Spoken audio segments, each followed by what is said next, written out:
Welcome to my channel B4G Brain for Gain. Assalamu alaikum to you all. Welcome to B4G Brain for Gain channel. तो आज हम class 9th का subject chemistry का chapter number 1 fundamentals of chemistry को continue करेंगे. Last time हमारा topic था 1.1 definition of chemistry and importance of chemistry. तो लास्ट वाले लेक्चर में हमने केमिस्ट्री की डेफिनेशन को बहुत अच्छे से समझ लिया था और उसके यूजेस जो हमारी डेली लाइफ में है वो भी हमने बहुत अच्छे से समझ लिए थे. नाउ हम टॉपिक 1.2 की तरफ चलते हैं, उसको स्टार्ट करते हैं, जो कि है ब्रांचेस ऑफ केमिस्ट्री. क्योंकि केमिस्ट्री एक ऐसा सब्जेक्ट है जिसके बिना हमारी लाइफ एग्जिस्ट ही नहीं कर सकती.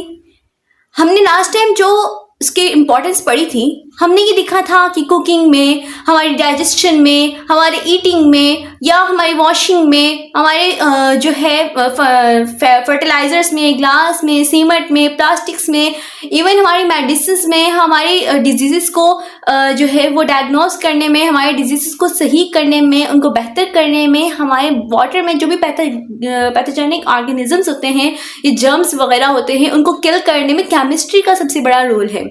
अगर केमिस्ट्री ना हो तो हमारा रहना मुश्किल है.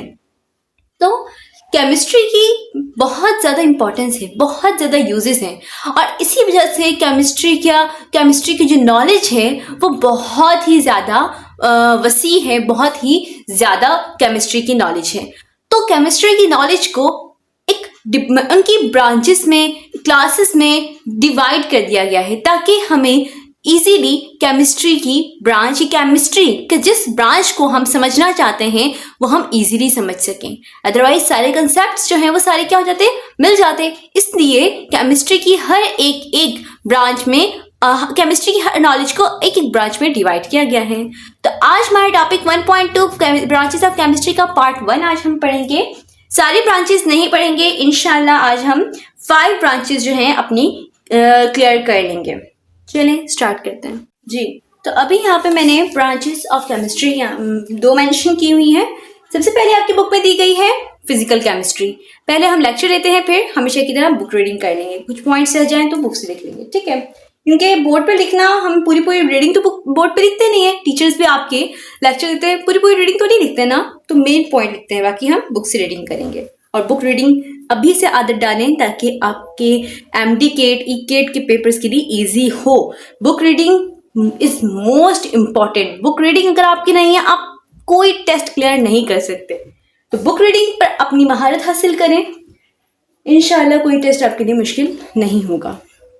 तो सबसे पहली ब्रांच है physical chemistry. Physical chemistry, physical किससे निकला हुआ लग रहा है हमें? फिजिक्स से. तो फिजिकल केमिस्ट्री सबसे पहली बात ब्रांच ऑफ केमिस्ट्री है. ओके, ये बात समझ ली, केमिस्ट्री की ब्रांच है.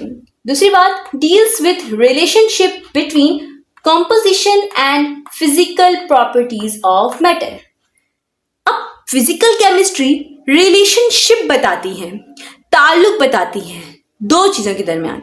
किनके दरमियान? दो चीजों के दरमियान. एक मैटर की कंपोजिशन, के मैटर किससे मिलके बना है, और उसकी फिजिकल प्रॉपर्टीज के दिखने में कैसा है, फिजिकली दिखने में कैसा है. फिजिकली मीन्स अपीयरेंस उसकी कैसी है, ठीक है. केमिकली अंदरूनी तौर पे कैसे बना है, फिजिकली बैरूनी बाहर से कैसा दिखता है. तो मैटर में कंपोजिशन बताना ये केमिस्ट्री का काम है, फिजिकल प्रॉपर्टीज बताना फिजिक्स का काम है. तो इन दोनों के दरमियान का रिलेशनशिप हमें फिजिकल केमिस्ट्री बताती है. यानी कि फिजिकल केमिस्ट्री में हम मैटर की कंपोजिशन और उसकी फिजिकल प्रॉपर्टीज के दरमियान रिलेशनशिप क्या है वो पढ़ते हैं. Third point is deals with laws and principles governing the chemical reactions. अब फिजिकल केमिस्ट्री में हम केमिकल रिएक्शंस को जो लॉज, जो प्रिंसिपल्स गवर्न करते हैं, ये केमिकल रिएक्शंस जिन लॉज या जिन प्रिंसिपल, जिन कानूनों कवायद, ठीक है, जिन कानूनों कवायद पर केमिकल रिएक्शंस होते हैं वो भी हम फिजिकल केमिस्ट्री में पढ़ते हैं. क्योंकि हम ये पढ़ चुके हैं कि फिजिक्स की beauty, the beauty of physics lies in its laws, कि फिजिक्स की जो ब्यूटी है, इट मीन्स फिजिक्स में लॉज होते हैं, केमिस्ट्री में लॉज नहीं होते। केमिस्ट्री में लॉज बनते किस वजह से हैं? फिजिक्स की वजह से बनते हैं। केमिस्ट्री में जो भी केमिकल रिएक्शन है उनके लॉज बनते हैं फिजिक्स की वजह से, ठीक है। क्योंकि केमिस्ट्री का काम लॉज बताना नहीं, केमिस्ट्री का काम है कॉम्पोजिशन बताना, ठीक है, केमिकल कॉम्पोजिशन बताना। फिजिक्स का काम है लॉज बनाना। तो फिजिकल केमिस्ट्री क्या करती है? ऐसे केमिकल, तो ऐसे लॉज और प्रिंसिपल्स के बारे में बताती है जो कि केमिकल रिएक्ट, जिसकी मदद से हम केमिकल रिएक्शन करते हैं। वो आप आगे आगे जैसे जैसे अपनी केमिस्ट्री की बुक पढ़ेंगे वैसे वैसे मैं आपको बताऊंगी कि ये देखें, ये लॉ फिजिक्स का बनाया हुआ है, ठीक है। नेक्स्ट थिंग, अच्छा, ये हमारे पास आ गई क्या? Physical chemistry. नेक्स्ट है ऑर्गेनिक केमिस्ट्री। ऑर्गेनिक केमिस्ट्री सबसे पहला ब्रांच ऑफ केमिस्ट्री, केमिस्ट्री की ब्रांच है, deals with hydrocarbons CH। Organic chemistry में हम हाइड्रोकार्बन्स, इट मींस ऐसे कंपाउंड्स के बारे में पढ़ते हैं जिसमें कार्बन और हाइड्रोजन हो, ठीक है। ऐसे कंपाउंड्स के बारे में पढ़ते हैं जिसमें कार्बन और हाइड्रोजन हो। तो वो कंपाउंड जिसमें कार्बन और हाइड्रोजन हो वो हाइड्रोकार्बन्स कहलाते हैं। तो ऑर्गेनिक केमिस्ट्री में हम हाइड्रोकार्बन्स के बारे में स्टडी करते हैं। Next point, study of structure, properties, composition, reactions and preparation of carbon containing compounds. अब ऑर्गेनिक केमिस्ट्री में हम ऐसे कंपाउंड्स के बारे में स्टडी करते हैं जिनके अंदर कार्बन हो, ठीक है। कार्बन कंटेनिंग कंपाउंड्स मींस ऐसे कंपाउंड्स जिसमें कार्बन हो। तो कार्बन और हाइड्रोजन जिस कंपाउंड्स में हो वो कार्बन कंटेनिंग कंपाउंड्स होते हैं। तो ऐसे कंपाउंड्स की का स्ट्रक्चर, प्रॉपर्टीज, स्ट्रक्चर यानी कि उनकी साख्त, प्रॉपर्टीज मींस उसकी खासियत, कंपोजिशन मींस किससे मिलके बना है, रिएक्शंस मींस कैसा रिएक्ट करता है वो कंपाउंड, प्रिपरेशन कैसे तैयार किया, कंपोजिशन किन चीजों से मिलके बना है, प्रिपरेशन कैसे तैयार किया गया है, ये सब हम ऑर्गेनिक केमिस्ट्री में पढ़ते हैं। एग्जाम्पल, गैसोलीन आपके पास गैसोलीन आपके पास हाइड्रोकार्बन की एक एग्जाम्पल है। प्लास्टिक हाइड्रोकार्बन की एग्जाम्पल है। डिटर्जेंट्स हाइड्रोकार्बन की एग्जाम्पल है। डाइज यानी कि कलर, आप हेयर डाई कराते हैं, अपने ड्रेसेस को डाई कराते हैं तो फिर वो भी आपके पास हाइड्रोकार्बन की एग्जाम्पल है। फूड एडिटिव्स मीन्स जो हम खाने में जो भी अपनी फूड में, अपनी कुकिंग में जो भी हम चीज़ें ऐड करते हैं जैसे कि फूड कलर वगैरह, ठीक है, तो वो भी आपके पास हाइड्रोकार्बन में आते हैं, वगैरह वगैरह और भी एग्जाम्पल्स हैं। तो इन सब की स्टडी हम ऑर्गेनिक केमिस्ट्री में करते हैं। तो फिजिकल केमिस्ट्री की ब्रांच है जिसमें हम मैटर की फिजिकल प्रॉपर्टीज और कॉम्पोजिशन के दरमियान का रिलेशनशिप पढ़ते हैं। ऑर्गेनिक केमिस्ट्री ऐसी ब्रांच है जिसमें हम हाइड्रोकार्बन्स के बारे में स्टडी करते हैं। मेन बात, नेक्स्ट हम पढ़ते हैं कि हमारे पास जो नेक्स्ट ब्रांच दी गई है ऑर्गेनिक केमिस्ट्री, और नेक्स्ट क्या दी गई है, इनऑर्गेनिक केमिस्ट्री एंड आपके पास बायोकेमिस्ट्री। पहले अब इन दो को स्टडी करते हैं जी। तो अभी हमारा नेक्स्ट टॉपिक है इनऑर्गेनिक केमिस्ट्री।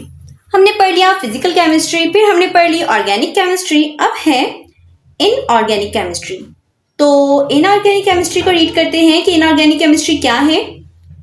इनऑर्गेनिक केमिस्ट्री हमारे पास, मैंने इधर पॉइंट लिखा है, सबसे पहला पॉइंट, इनऑर्गेनिक केमिस्ट्री हमारे पास ब्रांच ऑफ केमिस्ट्री है, ठीक है। Inorganic chemistry is the branch of chemistry, chemistry की ब्रांच है। Next point, study of all elements and their compounds except hydrocarbons. Means inorganic chemistry में हम तमाम एलिमेंट्स के बारे में स्टडी करते हैं, ठीक है, और उनके कंपाउंड्स, एलिमेंट्स और उनके कंपाउंड्स के बारे में स्टडी करते हैं। बट हम कौन से कंपाउंड स्टडी नहीं करते? हाइड्रोकार्बन्स हम स्टडी नहीं करते, क्योंकि हाइड्रोकार्बन्स हम ऑर्गेनिक केमिस्ट्री में स्टडी करते हैं। ऐसे कंपाउंड जिसमें कार्बन, हाइड्रोजन, हाँ, हम वो कंपाउंड इनऑर्गेनिक केमिस्ट्री में स्टडी नहीं करते। Next, obtain from non living organisms. तो इनऑर्गेनिक केमिस्ट्री या इनऑर्गेनिक कंपाउंड्स जिसको हम इनऑर्गेनिक केमिस्ट्री में स्टडी करते हैं वो हमें नॉन लिविंग ऑर्गेनिज्म से मिलते हैं, ठीक है। लिविंग ऑर्गेनिजम्स हम इंसान हो गए, पौधे हो गए, जानवर हो गए, ठीक है, या कोई यूनिसेल्युलर हो गया, या कोई एक्वेटिक ऑर्गेनिजम्स हो गए। तो तो ये सारे आपके पास लिविंग ऑर्गेनिजम्स हैं, बट नॉन लिविंग थिंग्स आपके पास जो भी हैं, ठीक है, वो उधर से आप इनऑर्गेनिक केमिस्ट्री आपको या सॉरी इनऑर्गेनिक कंपाउंड्स आपको हासिल होते हैं। जैसे ये ग्लास आपके पास नॉन लिविंग है, सीमेंट, सिरामिक्स वगैरह वगैरह, ठीक है, ये सब आप इनऑर्गेनिक केमिस्ट्री में स्टडी करते हैं। अब सिरामिक्स क्या है?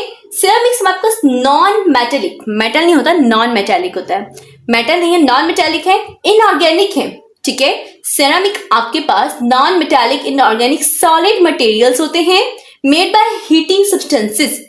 जब कुछ सब्सटेंसेस होती हैं जिनको हाई हीट टेम्परेचर देकर उन मटेरियल को सॉलिड करते हैं तो आपके पास इनऑर्गेनिक होते हैं और नॉन मेटालिक होते हैं। जैसे क्या, और लेकिन वो होते सॉलिड हैं, ठीक है।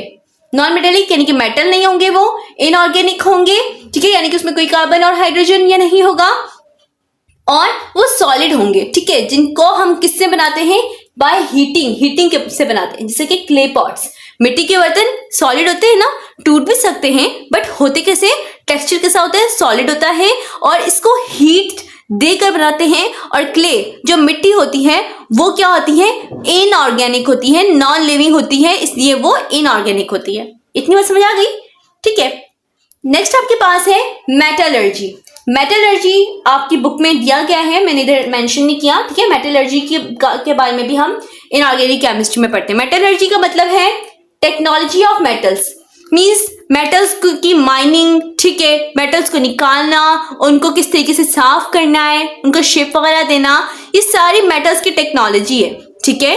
तो मेटल्स की टेक्नोलॉजी को हम मेटलर्जी कहते हैं, और मेटलर्जी हम किस में स्टडी करते हैं? इनऑर्गेनिक केमिस्ट्री में स्टडी करते हैं। तो अभी हमने केमिस्ट्री की थर्ड ब्रांच को डिस्कस किया जो कि था इनऑर्गेनिक केमिस्ट्री। इसमें हमने पढ़ा जिसमें हम ऑल एलिमेंट्स के बारे में स्टडी करते हैं और उनके कंपाउंड्स के बारे में स्टडी करते हैं, बट हाइड्रोकार्बन्स को स्टडी नहीं करते। नेक्स्ट ब्रांच है बायोकेमिस्ट्री है, आई थिंक बायोकेमिस्ट्री है या बायोलॉजिकल केमिस्ट्री। आपके पास नेक्स्ट ब्रांच है बायोकेमिस्ट्री, तो उसको हम देख लेते हैं उसमें क्या पढ़ते हैं जी। अब है बायोकेमिस्ट्री। तो बायोकेमिस्ट्री क्या है आपके पास? सबसे पहली बात, ब्रांच ऑफ केमिस्ट्री, केमिस्ट्री की ब्रांच है, deals with compounds of living organisms. Biochemistry में आप लिविंग ऑर्गेनिजम्स के कंपाउंड्स के बारे में स्टडी करते हैं एंड देयर मेटाबॉलिज्म। मेटाबॉलिज्म आपके पास क्या है? लिविंग ऑर्गेनिजम्स की बॉडी में जो केमिकल रिएक्शंस होते हैं वो आपके पास मेटाबॉलिज्म कहलाते हैं, ठीक है। तो लिविंग ऑर्गेनिजम्स में जो कंपाउंड्स हैं और उनके जो मेटाबॉलिज्म्स हैं, इट मीन्स उनके जो भी केमिकल रिएक्शंस हैं वो आप बायोकेमिस्ट्री में पढ़ते हो, क्योंकि बायो मीन्स लाइफ, तो ये केमिकल रिएक्शंस किसमें हो रहे हैं? Living organism. और केमिस्ट्री में यानी कि केमिकल रिएक्शंस आप केमिस्ट्री में पढ़ते हैं, तो इनकी स्टडी हम किस में करेंगे? बायोकेमिस्ट्री में करेंगे। Such as carbohydrates, proteins, fats, ठीक है। आपके पास कार्बोहाइड्रेट्स जिसे शुगर्स भी कहते हैं, प्रोटीन आपको पता है प्रोटीन हमें मीट से मिलता है, हमें प्रोटीन जो है एग से मिलता है, ठीक है। फैट्स हमें पता है, हमें वो भी फैट्स भी हमें मीट से मिलते हैं, ठीक है। तो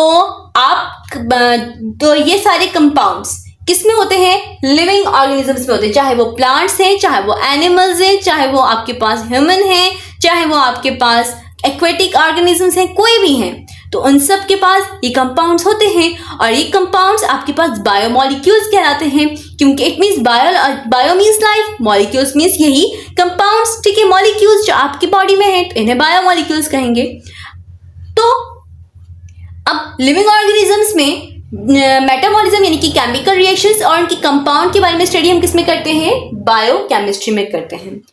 also study diseases caused by deficiency of biomolecules। और बायोमॉलिक्यूल्स की वजह से जो डेफिशिएंसी हो, ठीक है, बायोमॉलिक्यूल्स की कमी हो, ठीक है, बायोमॉलिक्यूल्स की कमी का होना, डेफिशिएंसी का होना हमारी बॉडी में डिजीज कॉज करता है, ठीक है। तो फिर ये सब भी हम डिजीजेस को कैसे सही करना है और इन डिजीजेस क्या कौन सी डिजीज कॉज करता है ये हम किस में पढ़ेंगे? बायोकेमिस्ट्री में पढ़ेंगे, ठीक है। अब है industrial chemistry. Branch of chemistry है आपके पास, स्टडी ऑफ केमिकल प्रोसेसेस। ये स्टडी किसकी होती है? केमिकल प्रोसेसेस की हम इसमें स्टडी करते हैं, केमिकल किस तरह से प्रोसेस कर रहे हैं ना वो स्टडी करते हैं। Involve in the chemical industries, chemical industries में जो भी केमिकल प्रोसेसेस हो रहे हैं, किस लिए? For manufacture of products, products को बनाने के लिए केमिकल इंडस्ट्रीज में जो केमिकल प्रोसेसेस होते हैं वो इंडस्ट्रियल केमिस्ट्री कहलाती है, क्योंकि आप केमिकल्स का यूज कहाँ कर रहे हैं? इंडस्ट्रीज में यूज कर रहे हैं। For what? For manufacturing of products, तो वो आप इंडस्ट्रियल केमिस्ट्री में पढ़ेंगे। एग्जाम्पल है फर्टिलाइजर्स का मैन्युफैक्चर कैसे करते हैं, ग्लास को मैन्युफैक्चर करना, सीमेंट को मैन्युफैक्चर करना। मैन्युफैक्चर मीन्स बनाना, प्रिपेयर करना, ठीक है, प्रिपेयर करना। इसी तरीके से मेडिसिन्स का इंडस्ट्रीज में बनना, तो ये सब आप केमिकल प्रोसेसेस के थ्रू बनाते हैं, केमिकल्स ऐड करते हैं, तो ये आप इंडस्ट्रियल केमिस्ट्री में स्टडी करते हैं। अब हम बुक रीडिंग कर लेते हैं। तो आपके पास पेज नंबर 6 पर आप देखें topic 1.2 branches of chemistry. As we know that chemistry is serving humanity everywhere in our environment. हमें पता है कि केमिस्ट्री हमारे एनवायरनमेंट में, हमारे माहौल में, हमारी इंसानियत के लिए, हम इंसानों के लिए बहुत ज़्यादा ज़रूरी है। Due to its wide scope chemistry is divided in following main branches. Chemistry की बहुत ज़्यादा बड़े स्कोप की वजह से केमिस्ट्री को मंदरजा ज़ेर ब्रांचेस में डिवाइड किया गया है। 1.2.1 physical chemistry. Physical chemistry is the branch of chemistry which deals with relationship between composition and physical properties of matter with the changes in them। तो फिजिकल केमिस्ट्री आपके पास केमिस्ट्री की branch है जिसमें matter की physical properties और chemical composition के दरमियान relationship को स्टडी करते हैं, और मैटर में जो चेंजेस आती हैं वो भी हम फिजिकल केमिस्ट्री में स्टडी करते हैं। It deals with the laws and principles governing the combination of atoms and molecules in chemical reactions। Molecules, chemical reactions में मॉलिक्यूल्स या एटम्स की कॉम्बिनेशन किस तरीके से, किन कानून, किन असूलों के मुताबिक होती है, वो सब हम फिजिकल केमिस्ट्री में पढ़ते हैं। 1.2.2 organic chemistry. Organic chemistry is the branch of chemistry which deals with hydrocarbons and their derivatives। Organic chemistry की एक ऐसी ब्रांच है जिसमें हम हाइड्रोकार्बन्स और उनसे बनने वाले और बहुत से कंपाउंड्स के बारे में स्टडी करते हैं। Organic chemistry is the study of structure, properties, composition, reactions and preparation of carbon containing compounds which include hydrocarbons except oxides, carbonates, bicarbonates and cyanides। समझने की कोशिश करें कि ऑर्गेनिक केमिस्ट्री में आप कार्बन कंटेनिंग कंपाउंड्स, ऐसे कंपाउंड्स जिसमें carbon होते हैं, उनकी स्ट्रक्चर, उनकी प्रॉपर्टीज, उनकी कंपोजिशन, रिएक्शन और प्रिपरेशन के बारे में स्टडी करते हैं। which include हाइड्रोकार्बन्स, यानी कि हाइड्रोकार्बन्स या कार्बन कंटेनिंग कंपाउंड के नाम, ठीक है, एक्सेप्ट ऑक्साइड्स। लेकिन आप उसमें कौन सी चीजें, कौन से कंपाउंड स्टडी नहीं करते? ऑक्साइड्स जिसमें ऑक्सीजन हो वो आप स्टडी नहीं कर सकते, करते। कार्बोनेट्स स्टडी नहीं करते, माना कार्बन इसमें होते हैं बट हाइड्रोजन इसमें नहीं होता। बाइकार्बोनेट्स स्टडी नहीं कर सकते। आप साइनाइड्स इसमें स्टडी नहीं करते। ये सब आप किस में स्टडी करते हैं? इनऑर्गेनिक केमिस्ट्री में स्टडी करते हैं। The gasoline, plastics, detergents, dyes, food additives, natural gas and medicines are studied in the organic chemistry. ये सब चीज़ें, gasoline, plastics, detergents, dyes, food additives, यानी कि फूड में जो अपने खाने में अपनी चीज़ें ऐड करते हैं वो, नेचुरल गैस, ठीक है, जिसे सुई गैस भी कहते हैं, और मेडिसिन्स वगैरह आप ऑर्गेनिक केमिस्ट्री में स्टडी करते हैं। Inorganic chemistry 1.2.3 inorganic chemistry. Inorganic chemistry is the branch of chemistry which deals with the study of all elements and their compound except hydrocarbons। Inorganic chemistry chemistry की branch है जिसमें आप तमाम elements के बारे में स्टडी करते हैं और उनसे बनने वाले कंपाउंड्स के बारे में स्टडी करते हैं, लेकिन हाइड्रोकार्बन्स को स्टडी नहीं करते। These compounds are generally obtained from non-living compounds। ये कंपाउंड्स या इनऑर्गेनिक कंपाउंड्स हमें कहाँ से मिलते हैं? नॉन लिविंग ऑर्गेनिज्म से। It is applicable in all areas of chemical industry। Chemical industry में ये इनऑर्गेनिक कंपाउंड्स बहुत ज़्यादा एप्लीकेबल हैं, यानी कि काम आते हैं, such as glass, cement, ceramics and metallurgy। जैसे कि आपके पास ग्लास हो गया, सीमेंट हो गया, सेरामिक्स अभी आपने समझा क्या है, मेटलर्जी हो गया, ये सब आप इनऑर्गेनिक केमिस्ट्री में स्टडी करते हैं। Next page number 7, 1.2.4 Biochemistry. Biochemistry is the branch of chemistry which deals with the compounds of living organisms, plants and animals and their metabolism and synthesis in the living body such as carbohydrates, proteins and fats. Biochemistry chemistry की branch है जिसमें आप living organisms के compound study करते हैं। कौन कौन से? प्लांट्स एंड एनिमल्स जो हैं लिविंग ऑर्गेनिज्म है, इनके कंपाउंड्स के बारे में स्टडी करते हैं, इनके मेटाबॉलिज्म यानी कि केमिकल रिएक्शंस के बारे में स्टडी करते हैं एंड और इन लिविंग ऑर्गेनिज्म में कौन कौन से प्रोसेसेस हो रहे हैं। सिंथेसिस मींस चीजों का बनना, तो कौन कौन से प्रोसेसेस के थ्रू चीजें बन रही हैं वो सब आप बायोकेमिस्ट्री में स्टडी करते हैं, जैसे कि कार्बोहाइड्रेट्स हो गया, प्रोटीन्स हो गए, फैट्स हो गए वगैरह वगैरह। Biochemistry helps us to understand how living things obtain energy from food. Biochemistry में आप पढ़ते हैं कि फूड से लिविंग ऑर्गेनिज्म कैसे एनर्जी हासिल करते हैं। It tells that how disorder or deficiency of these molecules causes diseases. आप इसमें ये स्टडी करते हैं कि जो बायोमोलिक्यूल्स हैं वो किस तरीके से डिसऑर्डर बेतरतीब होते हैं या उनकी कमी किस तरीके से लिविंग ऑर्गेनिजम्स में होती है और वो कौन कौन सी बीमारियां जो है काज करती हैं, वो सब आप बायोकेमिस्ट्री में पढ़ते हैं। This branch is useful in medicine, agriculture and food science. Biochemistry की ब्रांच कहाँ कहाँ इंपॉर्टेंस रखती है? मेडिसिन में, एग्रीकल्चर में और फूड साइंस वगैरह में। ठीक है, इसके बाद है 1.2.5 industrial chemistry. The branch of chemistry which deals with the study of chemical processes in the chemical industries for the manufacture of synthetic products like fertilizers, glass, cement and medicines is called industrial chemistry. Industrial chemistry में क्या है? आपकी chemistry की branch है जिसमें आप chemical processes के बारे में स्टडी करते हैं जो कि केमिकल इंडस्ट्रीज में होती हैं। ठीक है, किस लिए? For manufacture of synthetic products, synthetic products को बनाने के लिए, जैसे कि फर्टिलाइजर्स, ग्लास, सीमेंट, मेडिसिन वगैरह वगैरह। ये सब आप किस में स्टडी करते हैं? इंडस्ट्रियल केमिस्ट्री में स्टडी करते हैं। अब बाकी की जो ब्रांचेज है वो इंशाल्लाह हम नेक्स्ट लेक्चर पार्ट 2 में डिस्कस करेंगे। तो आज के लिए इतना ही काफ़ी है। हमने आज केमिस्ट्री की 5 ब्रांचेस को डिस्कस किया, तो नेक्स्ट लेक्चर के लिए नेक्स्ट लेक्चर में हम बाकी के ब्रांचेस डिस्कस करके अपनी ब्रांचेस ऑफ केमिस्ट्री के टॉपिक को फिनिश करेंगे। तब तक के लिए अल्लाह।